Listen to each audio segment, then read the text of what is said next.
bismillaahi raxmaani raxiim kulanti wacan oo wanaagsan daawadayaal waa khamiis ay taariikhdu ku beegan tahay 3 bisha 9 ee Sebtembar sanadka 2020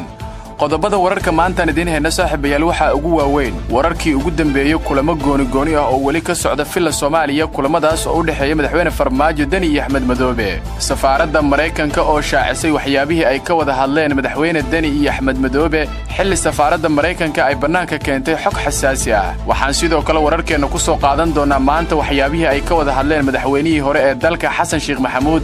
iyo safiirka Mareykanka u fadhiya Soomaaliya Donald Yamamoto oo kulan ku yeeshay Muqdisho Saciid Cabdullaahi Dani madaxweynaha Puntland oo maanta hortagaya ee guddiga joogtada ah ee golaha aqalka sare haddaba waxaan idiin soo gudbin doonaa waxyaabaha ay ka wada hadli doonaan Dani iyo golaha aqalka sare xog ku saabsan siyaasi Kenyaan ah oo Uhuru Kenyatta kula taliyay inuu taageero weydiisto madaxweyne Farmaajo dawladda Soomaaliya oo ka qayb gashay shir ay yeesheen golaha wasiirada ee IGAD iyo dawladda Ingiriiska oo malaayiin dollar u ballan qaaday dawladda federaalka Soomaaliya waa hagaag daawadayaal intaas daawatan waxay hayeen qaar ka mid ah qodobadeena wararka maanta kuwooda ugu waaweyn iminkana ku soo dhawaada iyagii oo intaas ka faahfaahsan haddii ay tahay booqashadaadii ugu horeysay channelkeena YouTube waxaan ka dalbanaynaa inaad subscribe inoo saarto oo gambareelka furato si aad u hesho xogaha iyo wararka ee joogtada ah ee aalab halkan aan ku baahino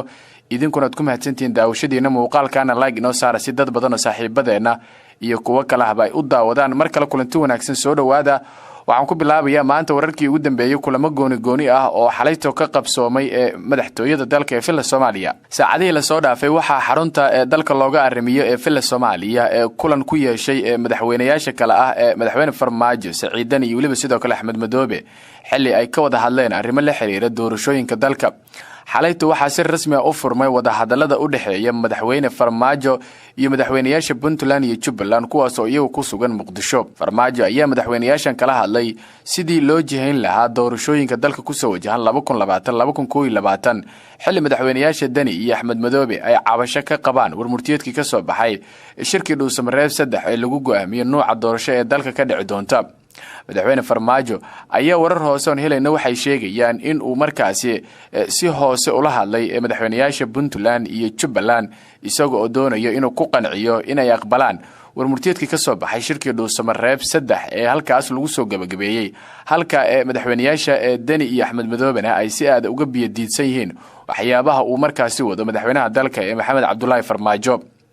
filla Soomaaliya ayaa iyadu shaacisay in uu furmay kulankii u dhaxeeyay madaxweynayaasha Puntland Saciid Cabdullaahi Dani iyo kan Jubbaland Axmed Madoobe iyo madaxweynaha dalka Farmaajo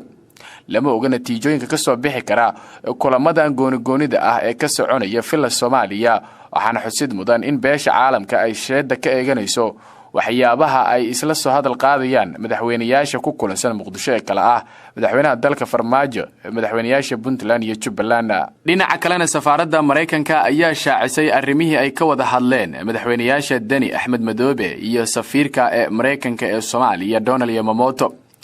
safaaradda Mareykanka ee Soomaaliya ayaa qoraal ay soo saartay uga hadashay kulamadii uu safiirka Mareykanka Donald Yamamoto markaasi la yeeshay madaxweynayaasha Jubbaland iyo Puntland qoraalka safaaradda Mareykanka ayaa lagu sheegay in danjire Donald Yamamoto uu Axmed Madoobe iyo Saciid Dani kala hadlay sidii loo dhameystiri lahaa heshiiska Dhuusamareeb 3 loona hirgelin lahaa safaaradda Mareykanka ee Soomaaliya waxa ay la kulantay Axmed Madoobe iyo Saciid Dani waxay ku kalsoon tahay in labadan siyaasi ay filla Soomaaliya kala shaqeyn doonaan dhameystirka iyo fulinta heshiiska Dhuusamareeb 3 Soomaaliyana waxay u baahan tahay heshiis iyo tanaasul waxa la joogaa xilligii ay hogaamiyaasha muujin lahaayeen xigmad ayaa lagu yiri qoraalka ka soo baxay safaaradda Mareykanka ee Soomaaliya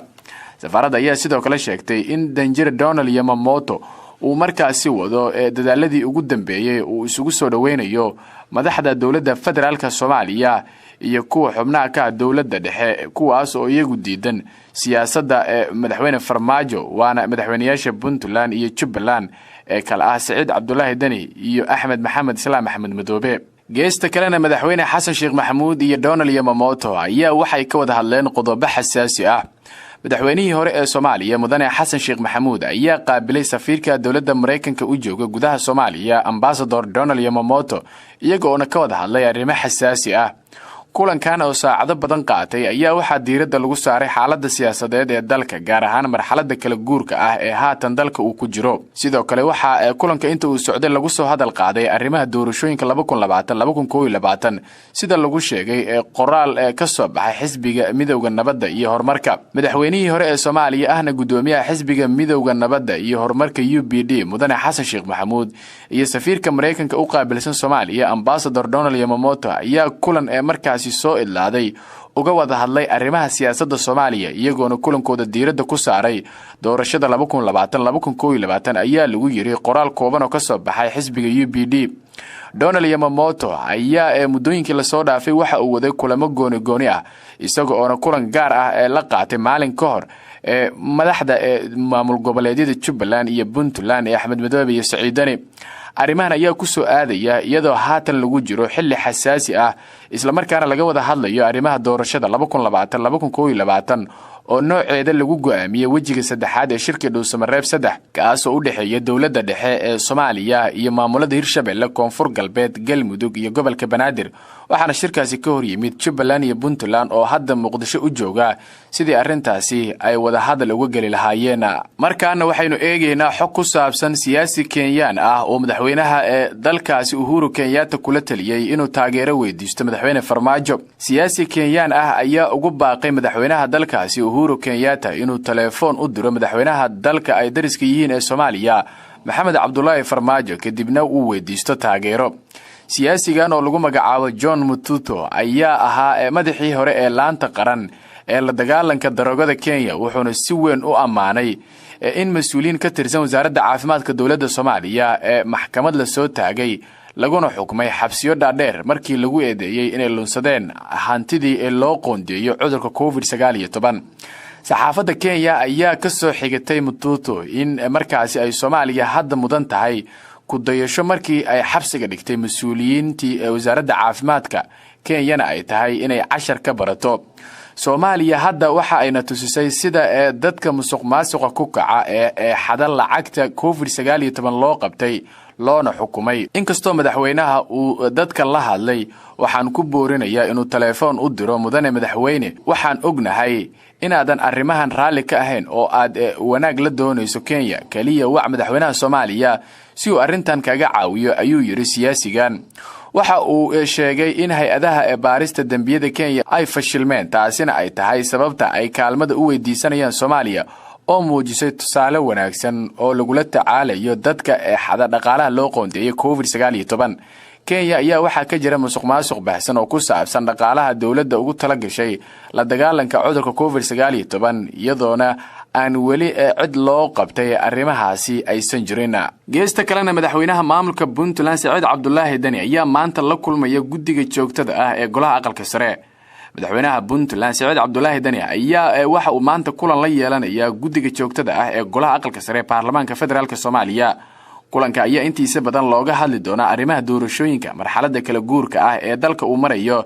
iyo isxaguraysi guud oo ku saabsan waxyaabihii golaha u qabsoomay muddadii ay xilka hayeen. gudoomiyaha golaha aqalka sare ayaa ku wargeliyay guddiga joogtada ah inay soo xaadiraan kulanka uu ka soo qayb gali doono madaxweynaha Puntland Saciid Cabdullaahi Dani.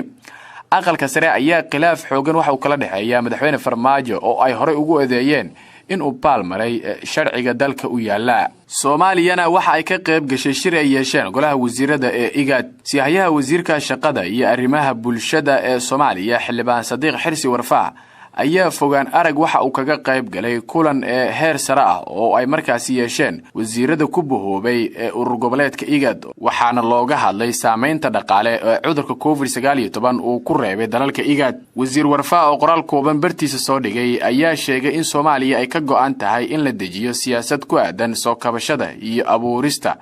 fursado shaqo. waxaan ka qayb galay kulan heer wasiir ah ee dalalka urur goboleedka IGAD oo la xiriiray saameynta COVID-19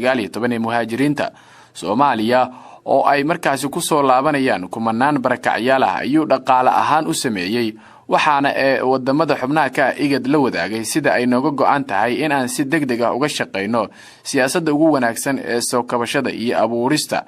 barnaamijyo waara oo wax looga qabanayo bulshooyinka ay dhibaatadu saameeyeen ayuu yiri wasiir warfaa. ugu dambeyntiina dawladda Ingiriiska ayaa malaayiin dollar waxa ay u ballan qaaday dawladda federaalka Soomaaliya. xogayaha arrimaha dibadda UK Raab ayaa ku dhawaaqay 119 milyan oo ah lacagta UK, taas oo u dhiganta 158 milyan oo dollarka Mareykanka ah oo loogu talagalay la dagaalanka ee cudurka corona iyo gaajada wadamada soo koraya. Mr. Raab ayaa tilmaamay in lacagtan ay tahay mid loogu talagalay wadamada Soomaaliya, Yemen, Congo, South Sudan iyo Central African Republic. dawladda Britain ayaa waxa ay kamid tahay dawladaha ee taageerada siiya dawladda Soomaaliya, waxa ayna sidoo kale ka caawisaa waxyaabo ay kamid yihiin tababarada ciidamada.